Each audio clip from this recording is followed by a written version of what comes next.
It's piano man Steve Lungrin, founder of learningmusicisfun.com, where we teach piano players how to play rock, pop, and country music. Welcome to this edition of Conversations with the Masters. My master today is Jeff Jacobs, and Jeff Jacobs has done a lot of pretty amazing things. He's a world-class piano player and keyboard player who's worked with the likes of Foreigner, Phil Ramone, many others, and of course had a stint with my main man, Mr. Billy Joel.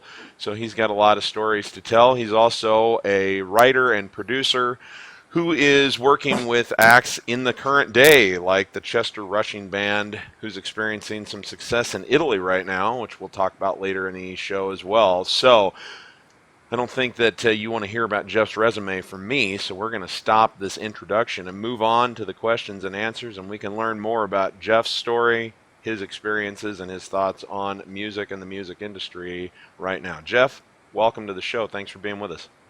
Hi, Steve. How are you? Well, I'm doing pretty well. Um, I like to think of this as kind of my version of Inside the Actor's Studio. So let me take a page right out of James Lipton here and begin at the beginning. No relation to the T. Liptons. Exactly.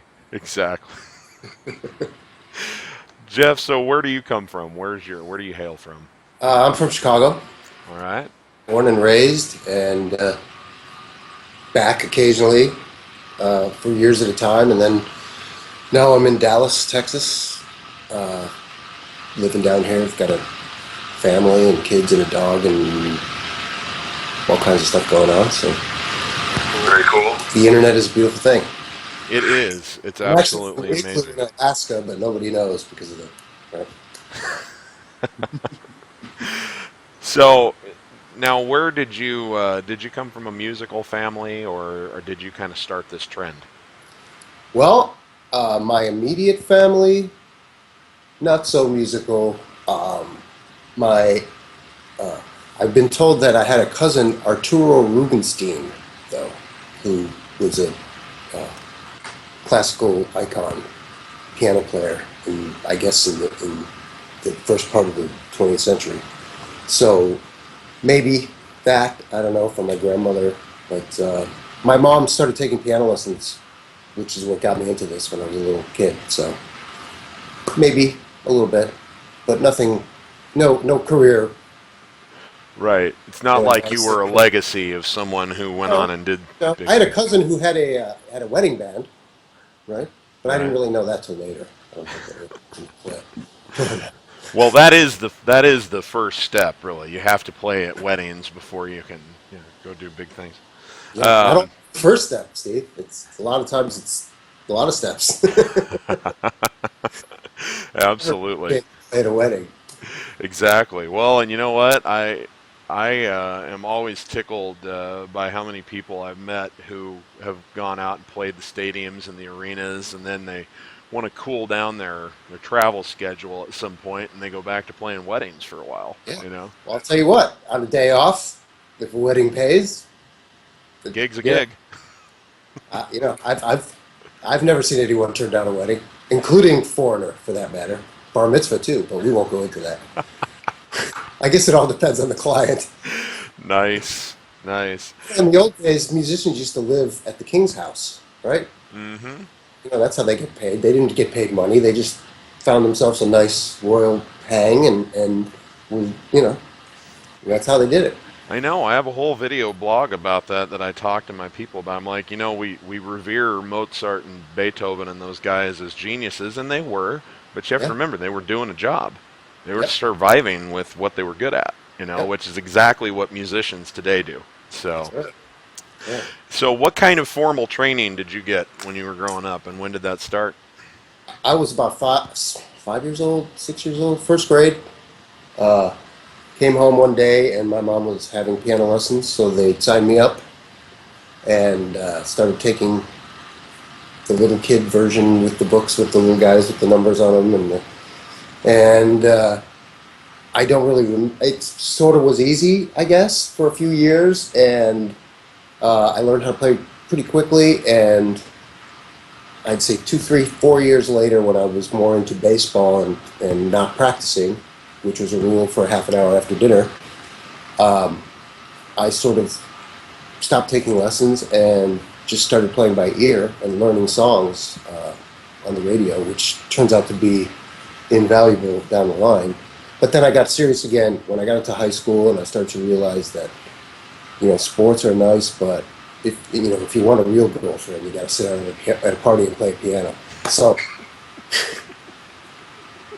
and that's we come to the crux of the cookie of all of this. No, actually, no. But I got serious in high school and started studying jazz on a more of a professional sort of level with a guy named Alan Swain, who has a method that he teaches of chord language, and turns out to be just the right stuff you need to know to open a real book and play gigs and do bebop gigs and do rock gigs or whatever. And so I've been lucky that way. And then I went to Indiana University and I studied with a guy named David Baker, just on the side because I was a political science major. So I played in some of the bands and I studied with him and I learned about who to listen to and who to study. And then I met a couple of guys that I still know today that are professional musicians out there who taught me to practice 10 hours a day and become maniacal, compulsive, and all those other things you have to be successful in the music business, which is a whole other thing. But Yeah, and we're going to talk about that later because I think it goes without saying that anyone who sustains a career in the music industry is a good musician, but there's an element of tenacity and determination, I think, that goes along with anyone who actually breaks in and does this because of the amount of times that you have to put yourself out there and be told no, yeah, usually, before it actually happens. yeah, So, just have to be there. And if you quit, you're not. So exactly. Okay. So one thing that I would like to know is, so here we are all these years later. You worked in a more formal setting, and then of course you broke away and started spending a lot of time developing your ear training and whatnot. To this day, are you a good sight reader, or is that a skill that you'd have to work yourself back into, or are you mostly an improver, that kind of thing? um, I can sight read chord charts um, more so than a lot of footballs. Um, I can survive in a big band setting, read leads and Right. count right and know where they come in and read chords, and I know how to voice chords. You put a chord up there, I can Right. do a million things with it. So, but if you, you know, sat me down in front of a Chopin something or other, I'd get launched. I did do that for a year at Indiana University. I studied with a guy named Leonard Hokinson, who was the Vienna. I don't know if he's still alive even. He was the head of the piano faculty at Vienna, the Vienna Conservatory, and he was doing a sabbatical at Indiana. And I don't even think I realized who I was studying with at the time because it was a requirement. Right. And but I had to learn a couple etudes and things like that. And my dog just came in. Sorry. It's all right. Um, I had to learn a couple Chopin etudes, and I had a recital, and I actually did pretty well because, athletically, I've always been pretty good. Hmm. I've got hands and I've got chops and all that. So, and with my previous classical knowledge, which was a bit, I was able to concentrate for a semester and really get into that headspace, which I want nothing to do with for the rest of my life. Right. You know, to be a traditional classical musician is for nerds. I can't even. It's a wonderful pursuit and all that, but oh my God, is it all consuming and on different levels of dedication and how you have to practice and how you have to know the repertoire and how you have to deal with the people who know the repertoire and it's a lot. Well, and if you are, and I have to point this out too. If you are somebody who values getting a lot of positive feedback from the world for what you do, and let's face it, a lot of people are that way who enter show business of some sort. Yeah, Um, you know, it's not a game that it's kind of a thankless job. I mean, you're certainly going to get some respect for it, but you have to, if you're going to go that route, you'd better get a lot of fulfillment from it yourself because, you know, when you go out and play top 40 songs, there's a very large audience out there for that. And when you are playing, like you say, even the greats that everyone's heard of, like Mozart, Beethoven, Chopin, Brahms, etc., when you get into some of the more obscure composers and then into the 20th century where they went atonal and all that stuff, there's going to be 5 people out there listening to you. Yeah, So it's art. Yeah. absolutely, absolutely. So that's no, I'm glad to I'm glad to hear that because I do know that there's sort of a little bit of a there's so many tours going on right now and so many musical projects in the popular field where they've got very, very distinct arrangements. They're loaded with very, very specific signatures, and reading has become more of an art form to be a part of those bands than Yeah. it once was. It's not as much Yep. jamming as it used to be. Yeah. Yeah. Uh, I'm very lucky in that I've had opportunities where I could have been in pit type situations, union gigs like in Chicago, New York.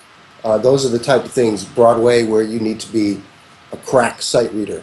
But I've always been lucky, and I've had enough recording stuff and the pop stuff going on where I've never really had to do that, or I've never really been in a place where I've been able to do that when the opportunities come up. But right. you never say never either. So you never know. Next week I could be, reading with a lamp somewhere, playing something. So Absolutely. But yeah, you're more of a you feel real comfortable with a lead sheet, yes, or a fake book or sure. whatever. And a All lot of of that that. live playing, and these days a lot of the stuff I'll do is I'll do jazz gigs where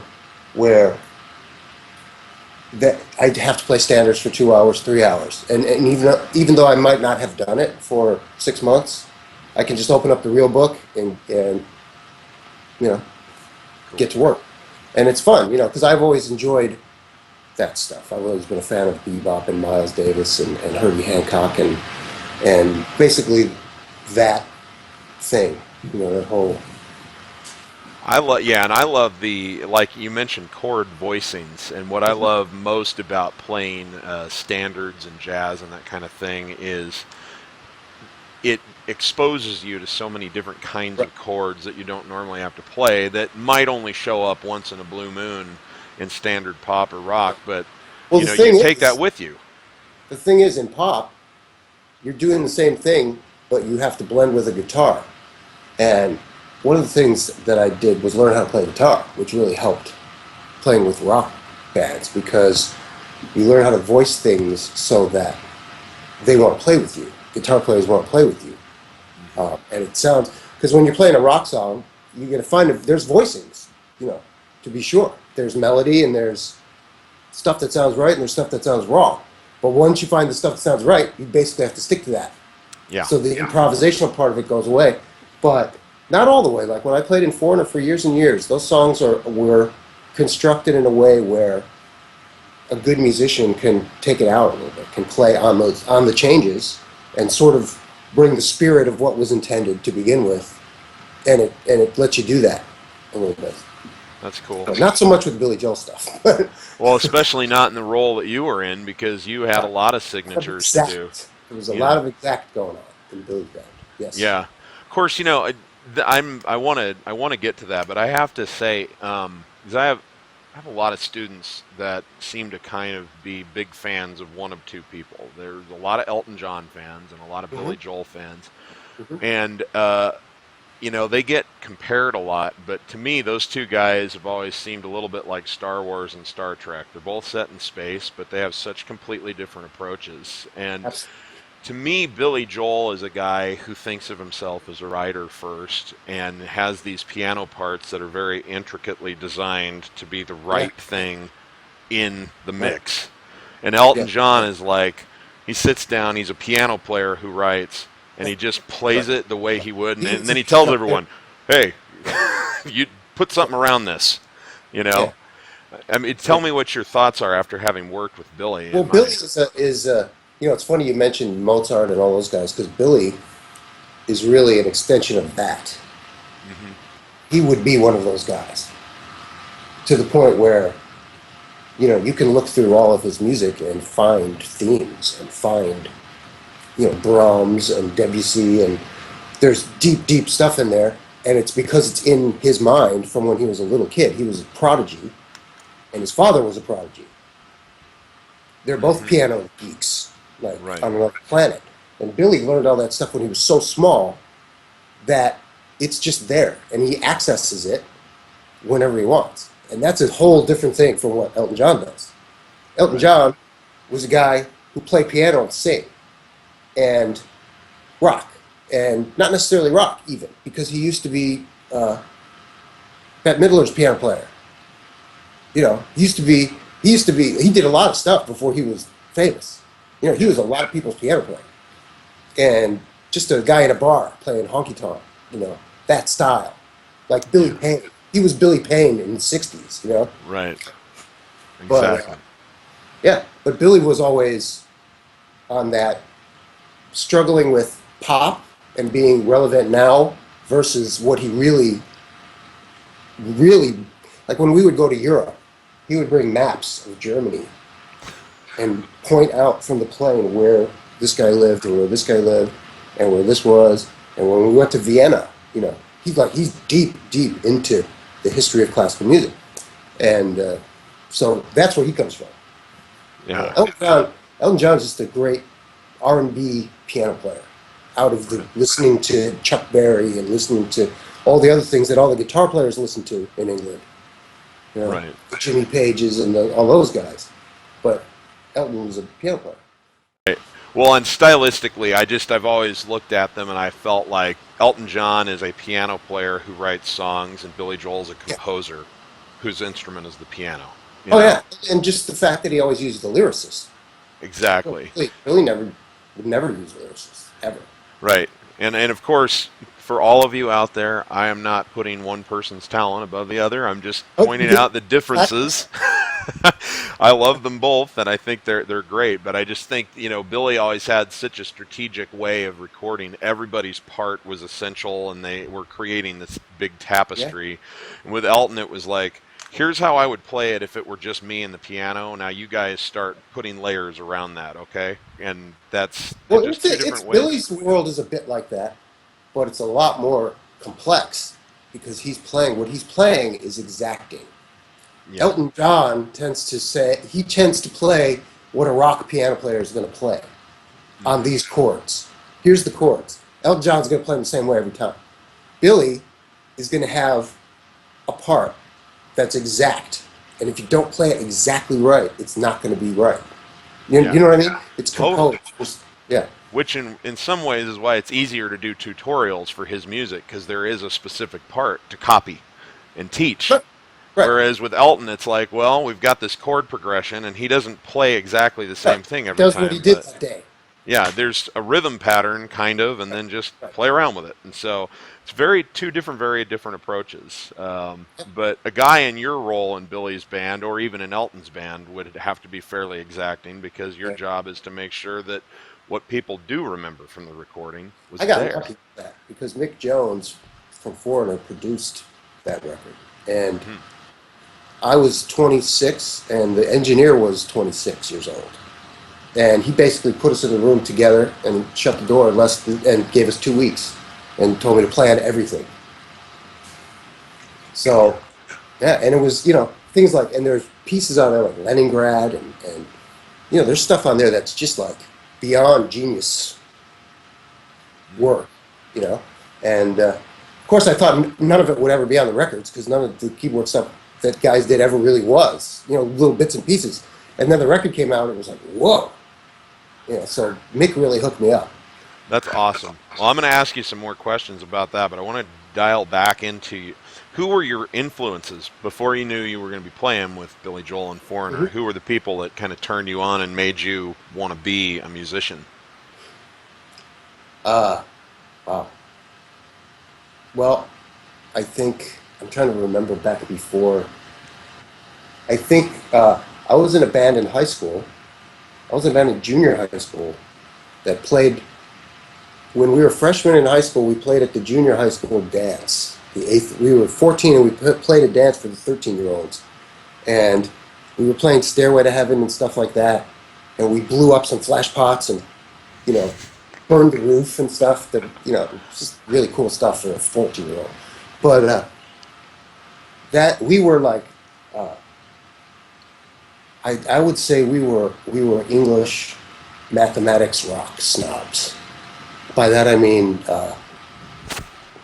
um, Genesis at that time. Any band that had weird time signatures and guys with long hair, Right. Progressive rock, kind of. we were into that band. Yeah. Pink Or, Floyd, or yes. Genesis. exactly. What's the band that Bill Bruford was in before he was in Yes? Oh, The biggest, most famous nerd English nerd band of them all. Um, if you hadn't asked me the question, I could have answered it. you know what? Right? Um, but yeah, we were. If it had an 11/8 section and you could play it like this with a cape, we were in. Right. Yeah. You like the Moody Blues? I liked the Moody Blues when I was younger, and then even they were too sing-songy for us. You know Right. what I mean? We didn't come back to rock until the first Foreigner record and the Journey record. When they first came out, I was about 15, I think. And then, and which is funny because after that record, I hated Foreigner. I thought they sold out. You know, I thought, all that stuff was just doo-doo after that, kind of. But it turns out that 4 to 4 was really great. And there's songs like, particular songs that I always loved that, I would get turned off by it and just not listen to the album at all. So I didn't really know some of the stuff until I got into the band. But, that first record with, Feels Like the First Time and all that stuff, the Hmm. first time I played that with Mick, it was like, wow, we played it on a Les Paul and a Marshall, and it was like, just like the record. It was like, wow. So you can actually do that. Somebody actually did that, which is like, a whole different reality. I know. That's the best part of seeing people live is it takes what you hear on those albums and it makes Yeah. it three-dimensional in a way. It's like it Some of really the artists exists. from them the records are too small for them. I never really understood Billy until I saw him play live in person, and Absolutely. it's a whole different power that it's very hard to get it onto a little vinyl thing. And guys like Phil Ramone and those guys were masters at that. Yeah. Two completely different art forms, to be sure. Oh, especially those days, because that's what those guys are. They still do it every year. You Hmm. know, I don't understand it. How a guy, Billy's 60 years old. He's got to be 60 by He's now. 60, almost 5, Yeah, or maybe 65-ish he this year. gets every year goes on tour. And the same people that saw him in 1978 are still getting their summer Billy Joel tickets. Yeah. So, you know, that's something for young bands to realize and look at. Bands that think they're going to be, have American Idol fame, which is a whole other thing we talk about. But Yeah. Yeah, and that's something I wouldn't mind touching on. So you started playing gigs when you were like 14. oh yeah, At, before I, that, I heard I did a little research on you before, of course, we did hmm our interview. I pulled up your FBI file and all that good stuff. And tell me about Kilo. Kilo. Okay. Well, I was going to say your Chicago picture on your wall there looks a bit like the Kilo photo, but Kilo. There. All right. Let me just put it in perspective. Okay. I was 20, I think, and I was Hmm. practicing, which I did most of the time at Indiana University. They had these huge practice facilities that had thousands of piano rooms. And one day, guy knocks on the door, a guy named Charles Talafero. Okay, introduced himself. He's from Gary, Indiana, and he's part of the Indiana Soul Review. And he's got a band, and they're looking for a keyboard player, and he thinks I'm the guy. He wants me to come to rehearsal. I said, okay. So I'm from Chicago. All my friends are black and white, all this stuff, so it doesn't really phase me. Show up at rehearsal. I'm the only white guy in the band. It's a funk band, and they're playing like the stuff that's happening, that like Michael Jackson and that kind of stuff. And I was all in. I'm like, I'm in. So basically, Kilo was a band I joined. Okay, Hmm. but the members of Kilo already at that point were a girl named Crystal Telefera, Uh who's huh. still on tour with Billy Joel. Hmm. Um, I actually got into the Billy Joel gig, but that's another story. Good. We were going to ask that too. I don't know if she realizes that, but I actually got. So Crystal got picked by John Mellencamp because we were in Indiana, and the band went on from there. And eventually, it was a great band. Should have been signed, never was. Maybe because of where we were. We eventually got a New York manager who changed the name of the band, and then it all went downhill from there. But what it was a training ground because I used to play top 40 gigs 5, 6 nights a week from the time I was 20 until maybe 25 when I moved to New York. I literally didn't have a weekend off, I don't think, for 5 years. And we're talking about start at 9 o'clock, play till 2 in the morning, 5 sets, 4 sets. Right. Lots of songs. And a big band, too. So we had our own truck. We used to play fraternity parties and get rich. It was crazy. But great times. And some of the members of that band, as we went on, were, you know these people. One guy's name is Sean Pelton. He plays drums on Saturday Night Live for the last 15 years. Another guy's name is Everett Bradley, and he is now touring with the E Street Band. He's Right. doing the Bruce Springsteen thing, which Crystal was in his band for a while. The list goes on. I mean, the guys I went to school with, too, is one guy's named Chris Bodie. He's a trumpet player. He's kind of smooth jazz guy right now. Hmm. He went to school with us, and we did some stuff together with him and different jazz bands. And the guy who really got me going was a guy named Jim Beard, who's touring, I think, with Steely Dan still. Now, Jim is heavy. He's produced Wayne Shorter albums, and he is a jazz of our age. He is of the jazz guys. He's keeps that tradition. He lives in New York, keeps it real. This guy is the real deal, and he always has been. And he's had I not met him, I don't think I would have ever been able to wind up in the Billy Joel scenario, because after hanging with guys like that and then playing gigs for 5 years, using all the knowledge that they told you needed, I had for 5 years I was playing gigs where I had 4 keyboards, midi'd up, different sounds from different pop songs of the day, and I was playing bass lines, and I was playing them backwards, and I was singing parts, and you just do that long enough, and it just becomes easy.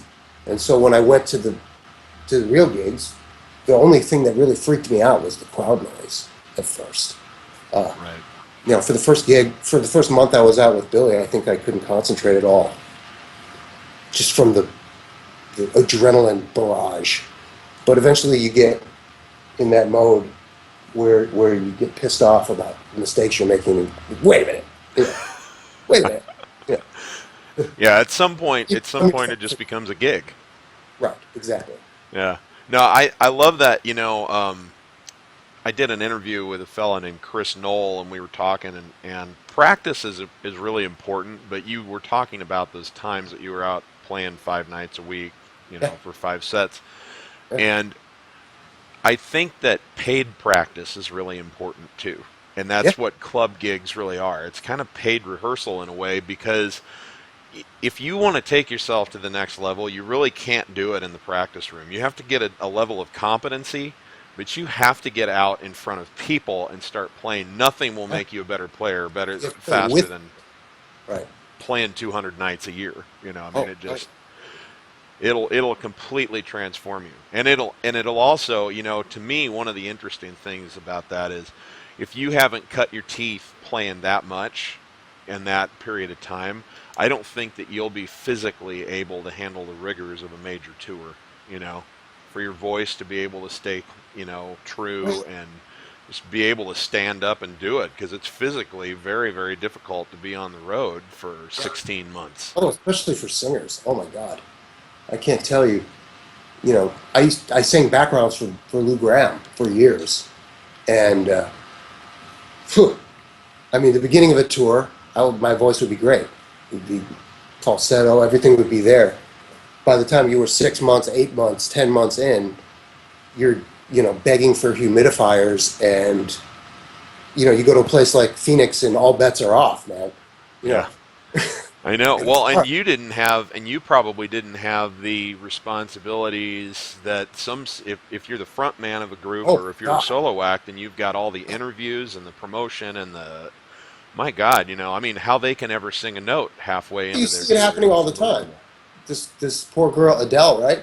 Yeah. She got famous real fast, threw her out on the road, working every night. She just broke down. She had to have surgery. Yeah. So Yeah. it really, this is major work that we're talking about. And people think it's just the 2 hours a night on stage, and it's not. There's so Yeah. much more that goes into that. Well, yeah. Well, that's why I'm home now, producing and writing. Hey man, that's why I launched learningmusicisfun.com, right? Airplanes, man. I don't know. I Who's a love to point? play, but I like sleeping in my own bed. I actually got to do it before the TSA was there, so Right. it's Nice. a lot more bearable. So let me see here. You we've kind of touched on this a little bit, but walk us through. You were playing in Kilo, and then you moved to New York, right? From Hmm. that point. Now tell me, this is an interesting deal. What drove you to go to New York versus, say, Los Angeles at the time? Because the pipeline of musicians from Indiana University was very pro New York. It was based in bebop, and it was all based around guys like the Brecker brothers, who were students who'd gone there. And you go there, you move to New York. The first thing you do is you call three other guys that moved there the year before. So And networking. I right. And when I moved to New York, the three guys I called a guy named Mark Platty, who was engineering. He was a sound man for Kilo, by the way.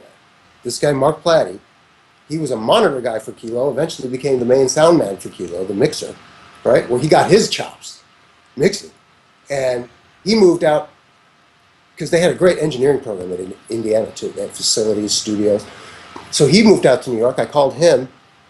I called a guy named Chris Bodie, I already told you about, Hmm. right? He got me a couple gigs playing at the top of the Marriott Hotel in the restaurant in a band that worked 5, 6 nights a week with guys like Alan Childs from David Bowie's band at the time. Uh, so I was immediately sort of thrust into sessions and gigs with guys that work. And you do that enough. Hmm. I used to go to Bleecker Street and just hang out and go to the bitter end and watch the bands. And if there was a band that had a guitar player I liked, or anyone, a bass player I liked, I just go introduce myself. Hey, and my playing for years and years and years gave me the experience and the confidence that I could look anybody in the eye and say, "Yeah, I want to jam. Let's go." And Righto. I'm not going to get my ass kicked either. I'm going to play because I'm supposed to be here. And you exude that sort of thing. So at the time, there was a building called the Music Building on 38th and I think 11th Avenue, 12th Avenue, where everybody had a little closet and stored all their stuff in New York. So that's where all the rehearsals were, in these little closet rooms. And for the first 2 months I was in New York, I didn't play a paying gig. I went to jam. I went to play with this guy. I went to play with these guys. And then, sure enough, as you meet these people, okay, now there's a singer-songwriter that needs a band, so they're going to get this guy, and they ask you all of a sudden. And as a keyboard player that knew what I was doing, I was in demand. It wasn't. It went rather quickly. And again, the networking. My roommate in New York City was a guy named AJ Corelli. AJ lived with his girlfriend, and I lived with my girlfriend in a loft apartment on the Upper East Side for $1,300 a month. We all paid like $300 or something, and they had to walk over us to go to the bathroom. It was like that small. Right. But just being there, AJ was a lawyer, and he worked for guys that worked for Billy Joel. The guys he knew was a guy named Harry Sandler. So he would drop a tape on Harry's desk every once in a while that I was doing in the apartment, some MIDI thing or some song. 'Cause I was always writing too. That's always been the thing. For me, I've always been a writer. So I'm a player, and that was what really got me in. But you want to send your kids to college, you got to write some songs. Not that I haven't seen people send their kids to college being a sideman, but you got to be super sideman for that. And I know Right. a few guys. Um, or invest very well or something. But you got to People would write be songs. surprised there's not as Nick, much money in that yeah, as that people words think of there is. wisdom, words of wisdom, even to producers. You want to be a producer? Go to babysitting school. Learn how to manage expectations and go to babysitting school. You want to make money? Be a songwriter. Right. Pound on doors, write with people, get your good songs to people. Once they start cutting them, they do all the work.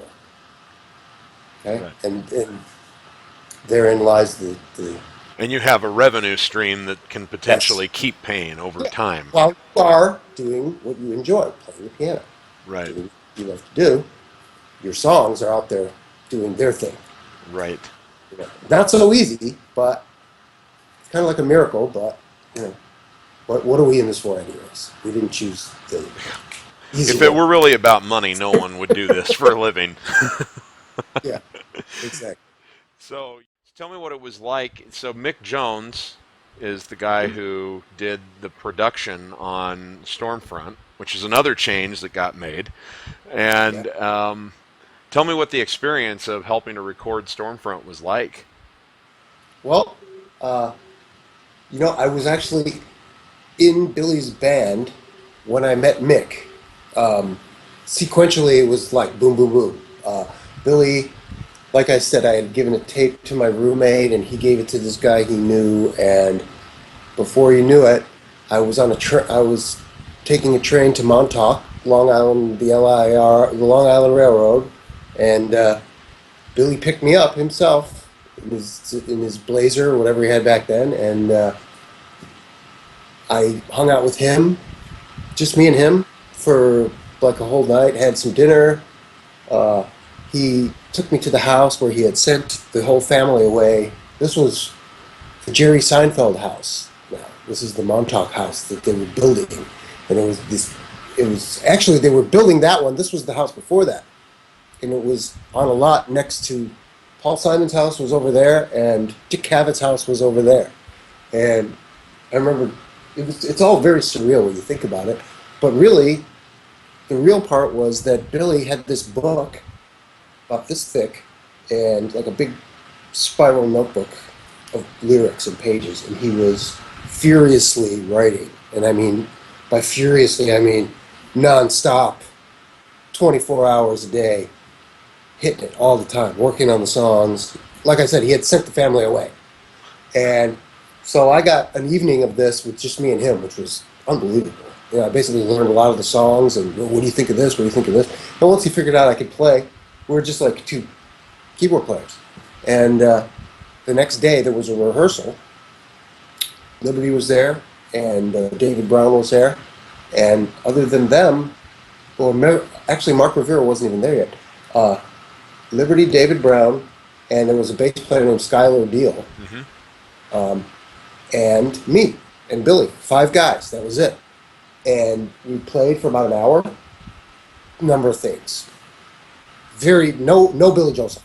No old Billy Joel. It wasn't like that at all. Like, Right. do you know piano man? It wasn't even like that. It wasn't had nothing to do with that. He just wanted to play. We were playing Dylan songs and Beatles songs and whatever he wanted for a couple hours. At the end of the rehearsal, we went over some of the newer stuff too, like for the record. At the end of the rehearsal, he pulled me aside. He said, "You're in the band. If you want to be in the band, you're in the band." So there you were, and that was it. That was the recording band. And then later that same day, talk about it now. It's amazing. He was 40 years old, and if you can imagine, a bit like what a rock and roll king would be like, royalty, a prince kind of a guy, right? I mean, especially in my view of at that time with his track record, he had just produced 5150 for Van Halen. Uh, forget about the fact that I Want to Know What Love Is had been out like 3 years before that, right? So this guy is as big as they get, Right, and and he we're talking sucks. about Mick Jones here Mick because there was a Jones, little yeah. There was a little audio blip for a second when you Oh, were sorry about mentioning. that. No, don't worry about it. I just wanted to make sure people knew we weren't talking about Billy Joel here. Yeah, yeah. No, he's royal enough, but no, Mick had this quality, you know, Right. and really the whole thing was like that from start to finish. Um, when they say when you hear a great record and it sounds like it's fun or it sounds like a certain, it really comes through. This was from start to finish the most fun I've ever had in my life, and the most fun they ever had in their lives. Billy, to this day, will tell you he's never done a record that was that much fun from start to finish. It was like 6 weeks, and there were hits. It was number one at Christmas, album and single. We Didn't Start the Fire was the number one single, and oh my goodness, to be involved in something like that and to see it go down from the writing part, you know, and he sort of used us as, I don't want to say mirrors, because he had a lot of it written already, and especially the real good stuff is already done. The ballads, and so it goes. That went down in the studio once. Bill did it himself once. Red light went on. There were people in the studio, record company, family, who had never heard it before, and it was like, "What is this song?"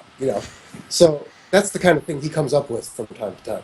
But then there's songs that he works on, like "I Go to Extremes" was a project a bit, and he used us for parts, and he used us for ideas of what to play here, and it was a blast.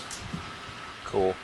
And one thing I'm curious about, because I know when you're dealing with a band, a lot of times, and I don't mean just any band. I mean a band, say Chicago, versus a solo artist like Billy Joel. So you have the Mm-hmm. band's name on the group on the front of the album. The producer Mm-hmm. really quite often has to play a very authoritarian role about decisions in a way, because otherwise whoever's most politically adept in the band is going to get their way and everyone's going to be pissed Right, off. But when right. you're dealing with a solo artist, is it really fair to say maybe Billy Joel co-produced those albums in a way? And that's the credits, I believe. I think it is a co-production credit, but I will tell you that there came a point where Billy was finished with the album. Okay, he'd done his thing that he's used to doing. He'd done the damage to his family. Put in the required amount of "I'm an asshole, leave me alone, I'm writing," and he was done. Mick made him rewrite "We Didn't Start the Fire." It was a song called Jolene, I think, and Mick. I remember, I don't know if I can get in trouble for telling the story, but probably have to write a book someday, anyways. But no, they literally they didn't physically fight, but there was some definite angst about Billy having to rewrite a song and having to go through that again, because Right. he's at the point now where he's like, I'm done, yeah. So they go through this sort of argument thing. I need more from you for this record, kind of a thing. And Billy comes in the next day with a big book of history book, like this big, and he's writing "We Didn't Start the Fire" as we know it now. And it turned into such a phenomenon that I still have somewhere. There was like a some sort of Department of Education initiative to put out 500,000 copies of the words of "We Didn't Start the Fire," and they distributed them as history lessons throughout the country to certain schools and stuff. I Right. mean, it was really a big deal, and it was a number one record, and that's the record that Billy was forced to write by Mick. That's what a producer does with a solo artist. He says it's Absolutely. not good enough, because there's a point where you're like, I'm good, because Bill, his records, his history. He's got, and this is just honest for a guy who's been there. There's genius songs. There's once in a lifetime songs on every one of his records, maybe two, three, and there's throwaways as well. And he knows that too. He hates that, but it's part of the reality of what his stuff is. There's you got to have 10 songs. You got to have 12 songs. Whatever it was back in the day. Right. So, but on this particular record, Storefront, there's more. You know, That's there's awesome. I Go to Extreme, and there's Leningrad, and so it goes, and there's We Didn't Start the Fire, and there's songs on there like State of Grace, State of Grace. Those are just amazing songs, Yeah. that are on there only because Billy just loved the song. Yeah, He's I just dig. so proud of this. I He didn't always really loved care that if it was opening. commercially viable. I always loved the title track to that album, and I loved the as a concert opener. It was fantastic. I loved that Yeah, in those days. yeah. But well, I like hearing that because Billy's himself said many times it's difficult to produce Down East for yourself. Lex. Oh yeah. Well, he's said it's difficult to produce Yeah. yourself because you don't have that level of objectivity with yourself to do the material justice a lot of times, and I Well, think it's basically having someone that you respect that can say no to power. That's all it is. And that's, exactly. as Billy told me many times, when he first told me that Mick was producing a record, he said it in a way like he was used to qualifying it with, because I really love his songwriting, because I really respect his songwriting. He's the guy that wrote I Want to Know What Love Is. He's the guy that wrote, you know, Hot Him. Blooded. And, Yeah, because I like to produce his records. Had nothing, it really had nothing to do with it. it's cool. Yeah. Well, I got to ask you a couple more questions about this period, and then we want to move to Foreigner and what you're doing today. But Mhm. so on the just everyone knows this about me because I talk about it in my video blog. A seminal moment in my musical journey was the release of a show called Billy Joel Live at Yankee Stadium, which was sort of a something of some historical significance in New York, was it not? And that's how I first came to know about you because you were playing in the band that day, those 2 days. Tell me what that experience was like. Pretty, pretty crazy. And, you know, who gets to do that? You know? And especially, I was brought up in a baseball family. My dad was, a great ball player, and supposedly he brought a bat and a ball to the hospital when I was born. And I actually went to college to a place where I could take music. The first college I went to out in California, where I could play baseball and be part of the music program, the University of Pacific.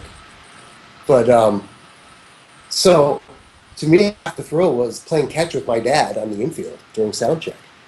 Very I cool. got to walk out, and this is old Yankee Stadium. This is where I got to walk, take pictures with my arms around the monuments. It's very stuff you don't get to do. I actually met Derek Jeter at a Starbucks once. Him and Jose Posada, and it was funny because I told him I played at Yankee Stadium before he did, but it's true. And the whole thing was just crazy, dream like. I had an apartment in New York still at 90th and First Avenue, and my parents had come out and they literally picked us up at my apartment in the limo, right up to the Bronx, right in the secret doors, the whole deal, police escorts, the whole thing.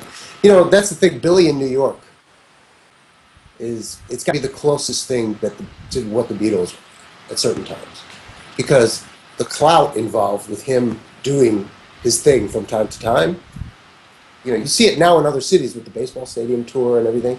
But we used to get police escorts in New York City, for crying out loud, to go home after the gig. I mean, who does that stuff?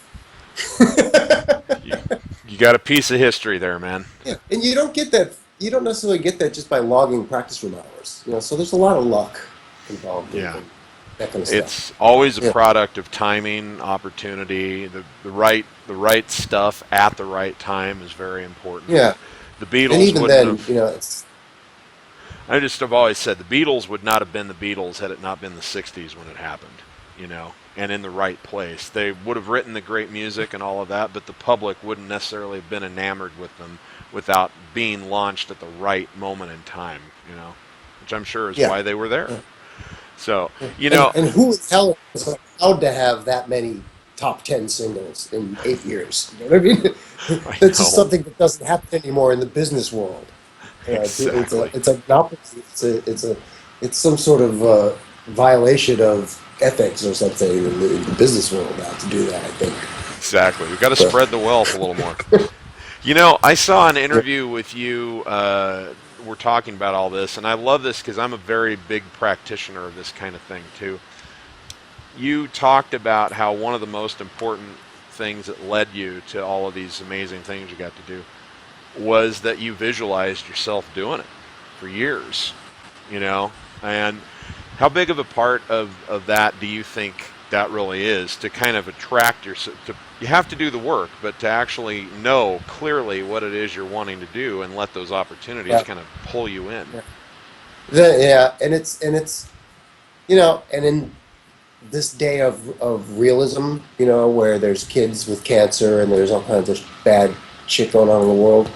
Uh, it's kind of funny to sit around and say that there's some unseen force at work with all this stuff. But I think if you are in the place where the other people that you want to be are, that inevitably something happens, something comes of it. So, yeah, I used to go to sleep at night with headphones on and really just, I didn't even know I was doing it. I would listen to Genesis concerts and be in the band. I was there, and I don't know. And I used to do the same thing with baseball games, not to that degree, but who's to say what that does as far as lining you up with people who are doing. They say like energies attract, and you know, but then again, it's luck too.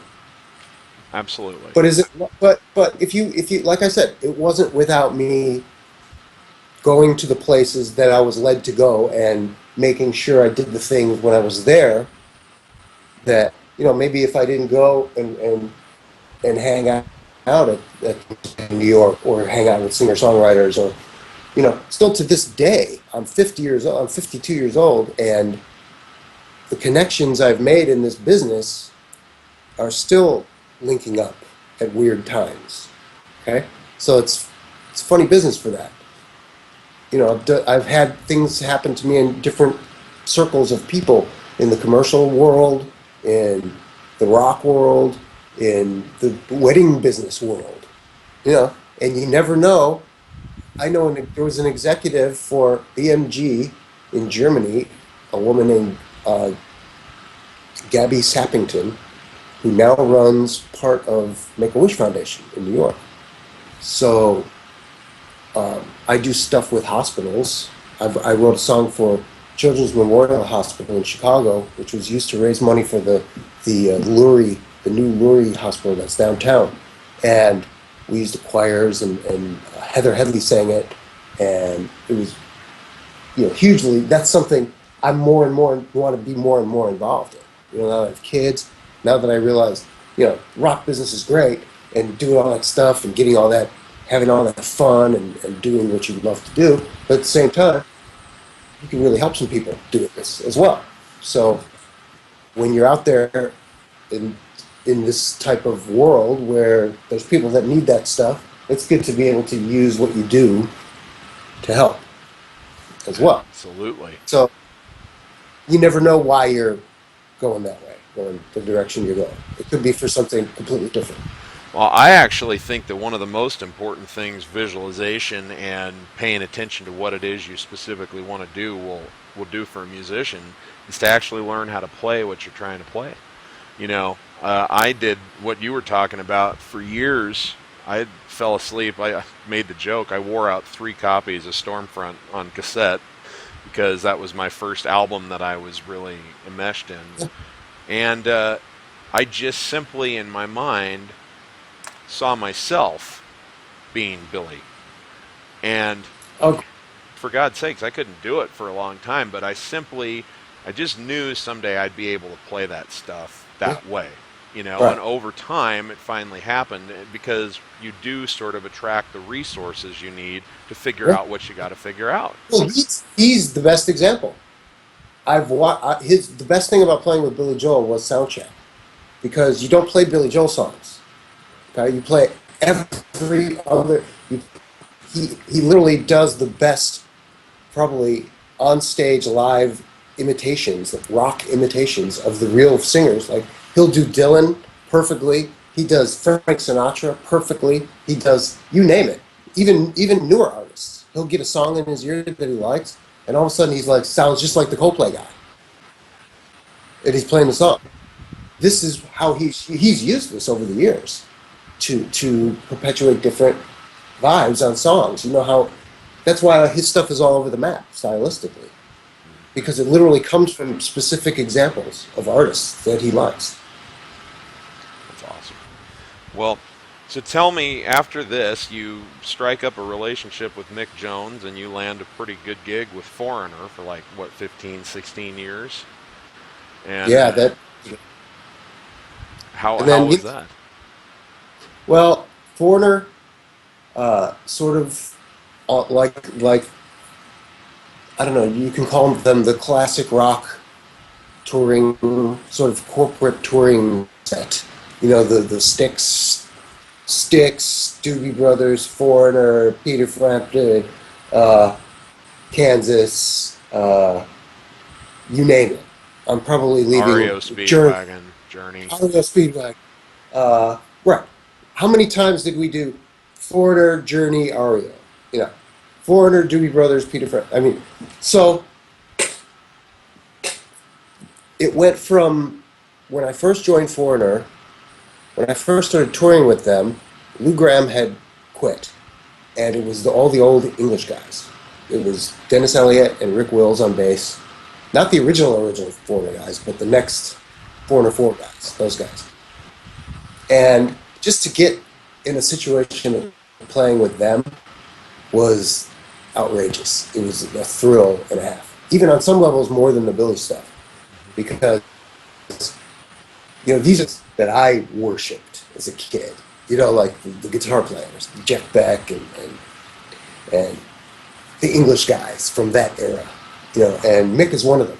He just went to France when the Beatles were happening. He was what's the guy's name? Johnny Holiday. He was his musical director. So Mick was on the pop forefront of what was happening in Paris in 1968. Right? The Beatles actually opened up for him because he was playing with Johnny Holiday. So to get with these type of guys that play that way, and they do play a certain way that really isn't done anymore. The drummer Dennis Elliott had these huge drums, and it was like very Bonham-like. He was one of those guys, and did that until about '92 came around, and then Lou came back in the band, so the other guys had to go.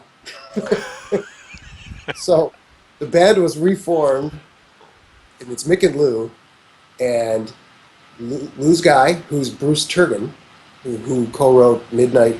Uh, what's that song? Midnight Blue. Sorry, Right. I'm getting old. But and then I was Mick's guy because we'd gotten along. He was like a big brother to me for a long time, a real mentor kind of guy. And so it was kind of fun for me to do that. And at the time, he recorded River of Dreams, which I was on the album, and it just was a long time before he got the touring band together again. And there was an entire summer, I think it was '93, where Billy was gearing up to go out again in the fall. And all that whole summer long was, Mick trying to talk me into joining Foreigner and not going to be a sideman with Billy Joel, which is great for any 28-year-old, okay? Right. It's great to be wanted, trust me. Exactly. But, so it was a great time because I was touring in a rock band. I was having a blast. We were going you travel through Europe with Mick Jones. It's like going with the Evil Prince. I mean, and it was before there was, any kind of social media. So it was just, trust me, it was a blast. Okay, playing rock shows, playing those songs, touring the world with these guys. Somewhere in there right around 96, 97, Lou got really sick. Right. Um, that sort of was that for the Foreigner thing. After that, it's just a sort of a tale of Lou trying to get it together and us trying to tour, and it becomes more and more of a not really Foreigner. Um, so then you get to '04, '05, and there's really nothing going on, and then enters Jason Bonham with his manager, Phil Carson. So something happened there, and Foreigner get started up again as a we're going to do a couple weekends a month because we all have families, and it'll be great. Okay, so we found this singer who was Jason's singer in his band, and he didn't really work out. Mick didn't really like that guy so much. So this other guy comes in for an audition, Kelly Hansen, who's the current singer for it. He's got a golf shirt tucked in with a beeper, right? So, but he had the voice. He could hit the notes. He could sing the songs. He didn't have the Lou voice because that's a whole other thing. Lou is an Italian guy. His real name is uh, Luigi Grammatico. I don't know if anybody really knows that, but um, Lou is a carrier of the Italian passionate voice gene, and that's the trick to him. You know, if you really listen to him, I've had the honor to be able to hear his tracks soloed up on some of the classic songs, uh, and some of them are better without the music. I mean, it's crazy. He's that good. His voice is deep and high at the same time, which is something they don't really do anymore. Um, Kelly's high voice, so he nails all the high notes, does all the stuff, sounds like Lou a bit. I don't. Nobody cries in the front row like they used to though. When Right, Lou but was on, he's practical. when I got into Foreigner, there would be sound check, and Lou Graham would be at sound check, and would be crying, tears. Can't fake that. You can't make that up. Never seen it happen with Kelly. Not that he's not a great singer. It's just different. But so, long story short, 2004 till now, it slowly becomes a money-making touring operation. 200 shows a year. um, I have 3 kids. So around 2007, 2008, it was time for me to stop touring. So, and now, Mick he's doing okay now. He had a few problems for a couple of years there. He had some health issues and stuff, and really, this is kind of what he always wanted. He wanted Foreigner to be a name, a brand, which it is, and he doesn't really have to go if he doesn't want anymore. And sometimes he goes, sometimes he doesn't. Granted, I don't think they command the same sort of pay that they used to, Yeah. but that might change too because look what happened with Journey. Granted they have some of the original guys, they don't have the original singer, but their catalog blew up again. Right. Not that the Foreigner catalog has ever gone away, but look with Glee and all that stuff. All of a sudden, Journey now is not doing the REO Speedwagon and whatever shows. They're doing Journey with someone else because they can.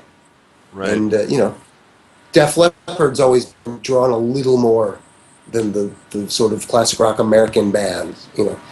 But that's what it is now. It's Foreigner, and it doesn't have any of the original guys. And I was always a writer first, and as tough as it is, trust me, because it's hard to quit a famous band. Yeah. Some people would say it's real smart, but you can't actually do both things, which is a whole other issue. Family and touring all the time doesn't really No. equate. I know some people who somehow pulled it off, but not without a few bumps and bruises along the way, for sure. Um, but I don't know. It's just every to each his own. And it's funny because the last 3 or 4 years, 5 years, I'm back in that same trying to crack the nut, crack the code to the whole songwriting thing. I have songs that are out that are doing okay here and there, and I've had a few hits, but like I said, you want to, there's sustainable income out there. Right. And in this day of licensing and club music, dance music, there's a whole other thing going on. No, I totally understand. I mean, there's a part of me that is sad that I have not lived that life more than I have. I certainly have played every shitball dive that you can find in, Nebraska and Colorado and those places.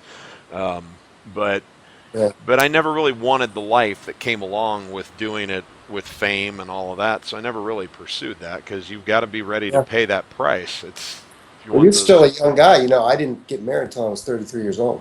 Hmm. So Yeah, no, I'm very happy. I've got a great little home life, which is why I like the internet. It's given me an opportunity to, use my skills and be isn't that able to have amazing? a life. It's fantastic. I'm Yeah. really, which talk. Let's talk a little bit about since you left Foreigner and now Mhm. you're a dad full time, which is Yeah. nice. Yeah. And but you're producing some people. You're writing music. Mhm. Do you get to work mostly out of the home, or do you go rent studio space a lot? What do you tend to do? Well, all of the above. I have my main, I have my Pro Tools system that I work on, and that I can basically do whatever I need to do, other than cut live drums. Right. Um, when I need to do that, there's a couple studios around here I'll go to. Depending on the project, if it's a real good project, important, a little bit of money, I'll go to where I used to go in Chicago or New York or LA or whatever it takes. And yeah, and I really enjoy. I've worked with a few new bands around here. Um, the most exciting thing I've been doing the last few years was this kid that I worked with. His name's Chester Rushing, Hmm. and he's an actor. He's in some horror movie coming out. Don't Look in the Basement 3 or something. I don't know what it is, but um, he's a working actor and the songwriter. And met him 2 years ago, maybe 2.5 years ago now. Co-wrote about 40 songs with him. Uh, got him into the type of shape that they needed to be, where we got a few people excited about the songs, and him. And about a year ago, put him with a band. So there's four guys now, and they've been doing tracks with other producers in LA for going on a year now. Some of the tracks are ones that I co-wrote with Chester. Some are new tracks. Um, but one of the songs I did with Chester was picked up by a DJ, French DJ, right? A guy named, they pronounce it Jidax. It's Jidax. And he remixed this song called Paint the World, which was, in its original form, a rock song. Um, when their version of it sounds like our version of it up to a point. It was just piano and vocal, and then all of a sudden it's a 128 beats per minute dance tune. And they had it remixed four, five, six different times by famous DJs. Uh, and the more they spin this song all over the world, get paid for airplay, right? Right. And in certain countries, it's done really well. In Italy, it was number two on the dance charts at one point, um, which it could turn out to be pretty good. I'll let you know a year from now. But Right. that's where it's happening now. Is uh, Chester had the opportunity, and he still does, depending on how hard he wants to go that way, to do more songs with these guys. And some of the vocalists, when you look at these tunes on the dance charts, they all have a DJ's name and a featuring, right? The featuring is usually the vocalist, and in this case, it's Chester as an artist, featuring Chester Rushing, but he also co-wrote the song, which is better for him. But some of the singers out there command $25,000, $30,000 cash to show up at a club and sing their song live. And there's huge dance clubs in every major city on earth that are part of this club play system. and this network of DJs. There's probably 100 of them that are famous. They really are, and they're bigger than rock guys now, as far as the airplay goes and the record sales goes. And you look at any of these guys, and they sell every mix they do. They play at a club for 3 hours and mix, and if your song's part of the songs they mixed, it's in the sale. It's in the you know. So it's really a fascinating sort of way to get yourself out there Yeah, and to create a and revenue stream. sustain this hobby we like. Yeah, well, and there really is there is an element to that. We all like to think that all we care about is the art, but the truth of the matter is if you're not pragmatic enough to turn it into a living, then you're going to have to do something else and then make time for this. And Yeah. I don't want to make time for this. I want to do this. So you have to find ways to make money at it so that you can pay your bills. That's cool. I like that. There is a pragmatic end to all of this. Well, very cool, very cool. I'm glad to hear that you are keeping busy and that you're able to enjoy more than just the musical side of life, because there's a lot of fulfillment that comes from having a family and having a home. I don't. Joy is the word for it. I suppose it is.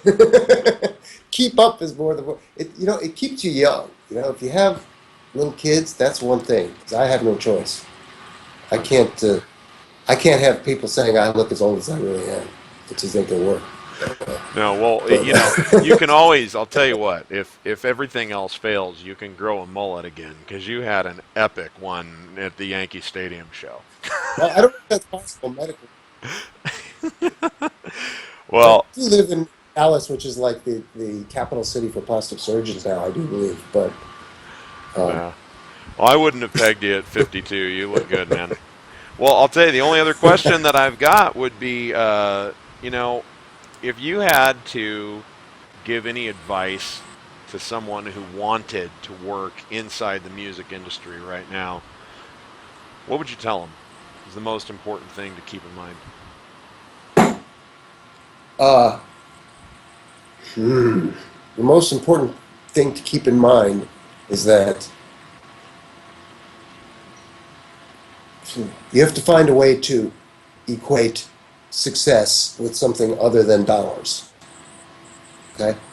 Because I can tell you to this day, the minute I submerge myself into what I'm supposed to be doing, songwriting, playing, and lose the conscious effort to make money and get back into the act of doing the music, all of a sudden the phone rings.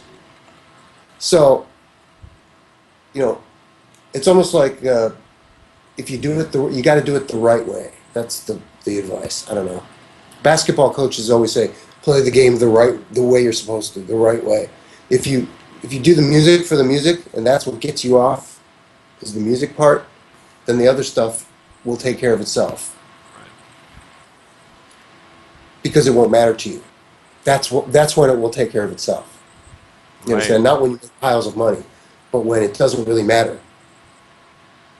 That's a very, And very good it's point. not an easy nut to crack, but it's the truth. You know? Right. And I see a lot of kids who's who are they want to go to college. They don't. Their parents want them to go to college, but they give them a year off to make it in the music business. Okay. Good luck I with was like, that. you got a year, huh? Yeah.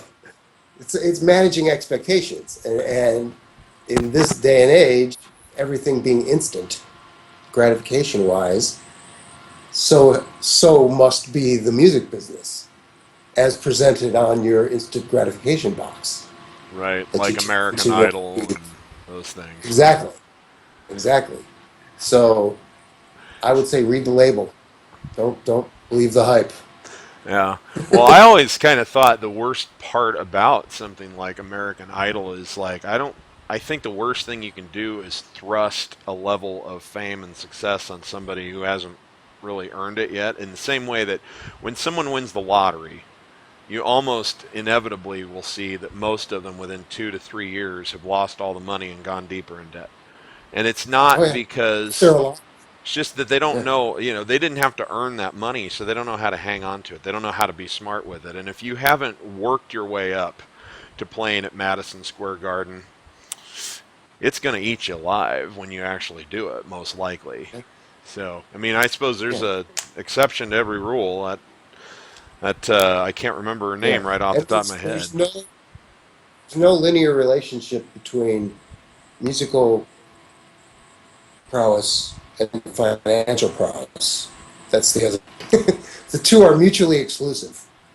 Right. Okay, and in a lot of cases, you're only successful as the advice you get. So keep that in mind too, I guess. Well, if I could, the only thing I have to say is there anything you would like to mention or talk about that we haven't covered? Just the thing on you know Billy the Kid. Right. That was really. I Right. want to know how do you know all those voicings are right?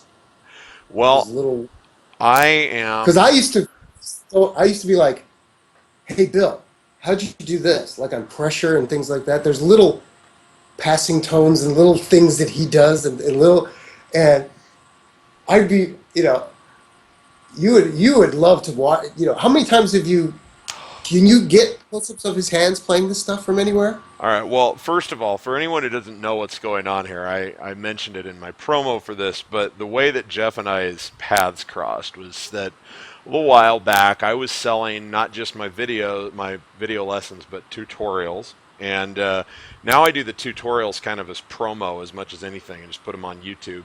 But Jeff bought a tutorial for the Ballad of Billy the Kid by Billy Joel.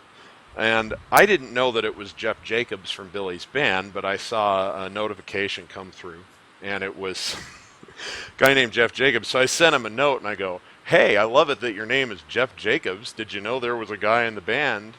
And he gets back to me and goes, "Of course I knew there was a guy named Jeff Jacobs in the band. It was me." So we kind of kept a little bit in touch over email. So that's why I asked him to be a part of this series. And it was really kind of fun because it was like full circle for me to help contribute back. But to your question, you know how necessity is the mother of invention? Um, Mm-hmm. what essentially happened was if I were going to have done something big, like try to get a record deal or something, it would have been to try and be a singer-songwriter in the realm of Billy or Elton John. That's the role that I play. I suck at technology. I'm a Mm-hmm. decent singer and I'm a good songwriter and a good enough entertainer. So I went very, very deep with Billy's music. I listened to every version I could find repeatedly, and I found software that I could slow that down and really, really Yeah. listen carefully to everything Yeah. when I would get. And basically, I did it the way Brian Wilson did it with the Four Freshmen. I knew that I had the right chords, and I'd try Uh-huh. this voicing, and then I'd listen. I go, damn it, that's not right. And then I would try another voicing, and for me personally, I would reach a point where I'm like, oh, this is good enough, and I just go play it that way. But then I get into this video lesson business, and I've got people saying I want tutorials and blah blah blah, and I don't know why. I just had this voice in my head that said, if you can, you need to get it exact.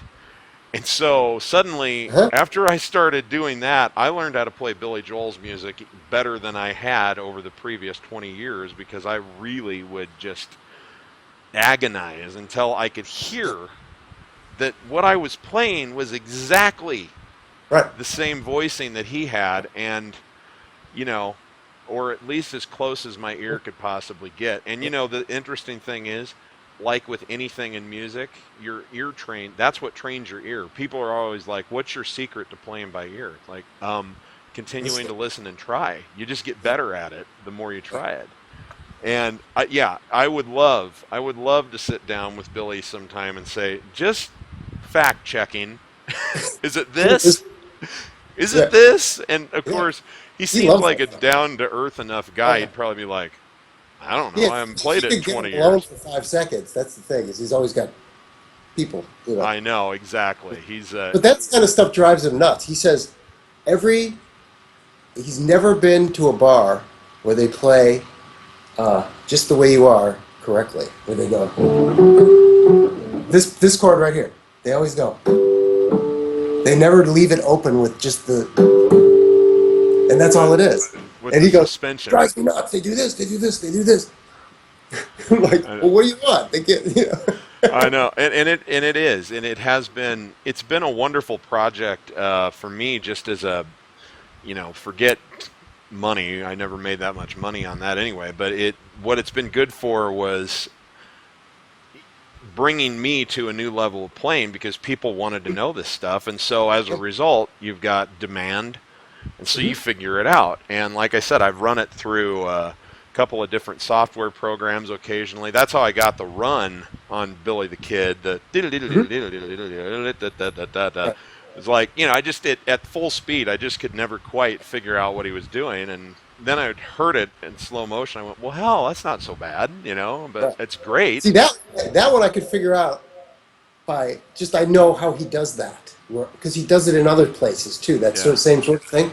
But really what I used your thing for was like expediency because I right. wanted to know exactly right, but I just wanted to learn it instead of having to sit down Exactly. and figure it out myself. I'm Treacherous hours and hours of.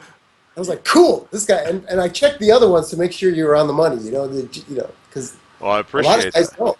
A lot of guys don't get it right. They I don't. appreciate that. And I mean it's and I that's exactly what I said about it. I love it because it proves two things. First of all, great players never stop learning new stuff. We're always looking for new stimuli, but we are also efficient with our time if we can be.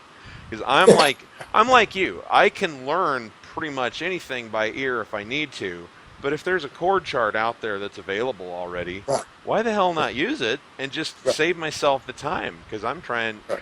It benefits me the most to know hundreds Yeah, and hundreds of songs. So why yeah. waste 5 hours on one when I could Yeah. do it in five Well, I've been minutes? doing these shows, like just so I can keep playing live and get. I've got a couple casinos maybe coming up, guys I used to know, and maybe I want to do, 2, 3 shows a month or something, and do that sort of half talking, half playing versions of bands I was in or this or that and the other thing. So it was really cool for that. I didn't have the balls to play it live, by the way. That's all right. You know what? You're going to have to come out to the desert Southwest sometime, and we'll put together a little dueling pianos version of it. We'll Oh, put there it you on go. film. Everyone will love it. Yeah, but no, that's very, very cool, and I appreciate the compliments, and it has been the kind of the work of my life in a way, and it's how I've attracted an awful lot of my customer base is our mutual love for Billy Joel's music, and it's been great fun. Some of those tunes because he's got some monstrously cool parts in there thrown around. So I love that one. So thank you. That was I remember I called my mom. I called my mom after you ordered that. I go, Mom, you're never gonna believe what just happened. That's Remember when great. I used to wear the hell out of that VHS tape of Billy Joel at Yankee Stadium? Oh my God, yes. I can still remember the set list. And I go, the keyboard player who was in that group just bought a Billy Joel tutorial from me. Whoa! So we hung that one on the wall. So All thank right, you. good. Right Dude, on, man. I'm gonna let you get back to your life. Thank you so much for joining Okay. us and being a part of this. And I just want to remind everybody out there, my prime directive: if you're not having fun when you're making music, you're doing it wrong. This has been Jeff Jacobs on Conversations with the Masters. Thanks, everybody, and have a great day.